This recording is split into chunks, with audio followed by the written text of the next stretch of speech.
Terungkap fakta, ternyata 6 PJ TKI berikut inilah yang menyebabkan Taiwan menutup pengiriman TKI dari Indonesia. Karena ke-6 PJ TKI ini tidak taat aturan yang ditentukan. Dan apa sanksi yang diterima mereka? Simak berikut ini.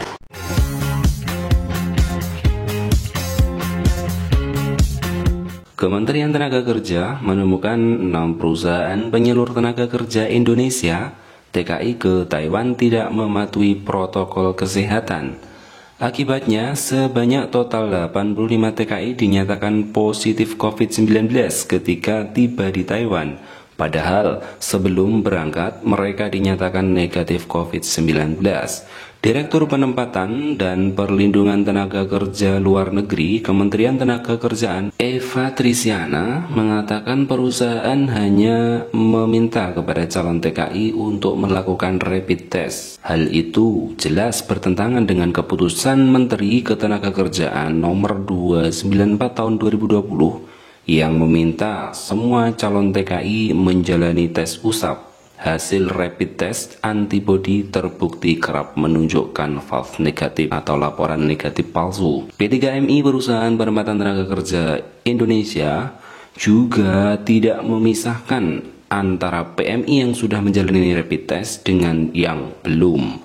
Jangan dicampur lagi karena itu bisa terkontaminasi, ungkap Eva ketika dihubungi oleh wartawan. Selain itu, ditemukannya pula calon TKI melakukan tes swab di fasilitas kesehatan yang bukan masuk ke daftar rekomendasi Kementerian Kesehatan. Jadi memang ada kekeliruan pihak P3MI, tutur Eva. Eva menjelaskan sudah ada tindakan yang diambil terhadap 6 perusahaan yang melakukan pelanggaran tersebut. Namun tindakan tersebut sebatas melayangkan surat peringatan. Kok nggak tegas ya? Padahal gara-gara ini Taiwan nggak percaya lagi tes swab Indonesia, tidak percaya lagi medis Indonesia. TKI di sana dipandang sebelah mata. Tapi kenapa cuman surat peringatan aja gitu yang dilayangkan kepada mereka? Harusnya lebih dari itu, harus denda. Soalnya gara-gara mereka itu perawatan di Taiwan itu berapa juta, Pak? Di atas 100 juta NT. Kenapa mereka hanya dilayangkan surat peringatan? Harusnya mereka didenda. Dendanya itu untuk TKI yang nggak bisa bekerja itu, yang mereka harus dikarantina 14 hari lebih, karantina lagi itu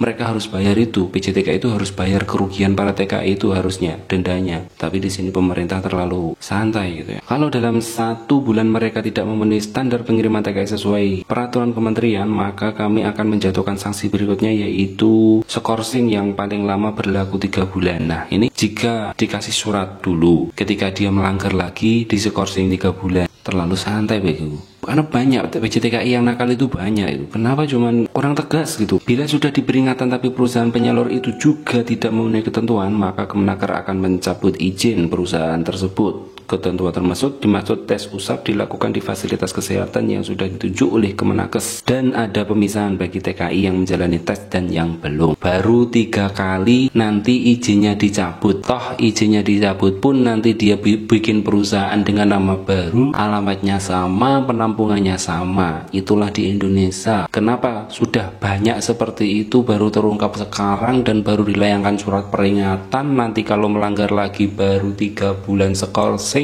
kalau melanggar lagi baru dicabut izinnya dan buat izin baru. Marah, kita jadi korbannya semuanya. Bahkan sudah ketahuan ya, PJTK Indonesia yang melanggar itu, pihak Indonesia juga meminta Taiwan untuk melakukan tes swab atau tes usap TKI yang baru datang. Jadi mereka yang datang itu langsung dites usap sebelum mereka menjalani karantina 14 hari. Menurutnya kan jadi fair, bisa ketahuan tertularnya di mana. Nah itu menurut Mbak Eva ya. Jadi walaupun perusahaan di Indonesia sudah ketahuan positifnya itu karena melanggar prokes tadi tidak sesuai aturan, Indonesia tetap meminta Taiwan untuk melakukan tes usap sebelum mereka dikarantina. Ya nggak tahulah peraturan itu gimana, mulaknya peraturan yang ada itu seperti apa. Kita yang menjadi bawahan, rakyat jelata ini yang selalu menjadi korban. Ya sudahlah, yang penting kita bekerja dan kita sehat. Semoga kita dilindungi dari semuanya. Semoga mereka-mereka yang mempermainkan hak kita itu diberi ganjaran oleh Gusti Allah.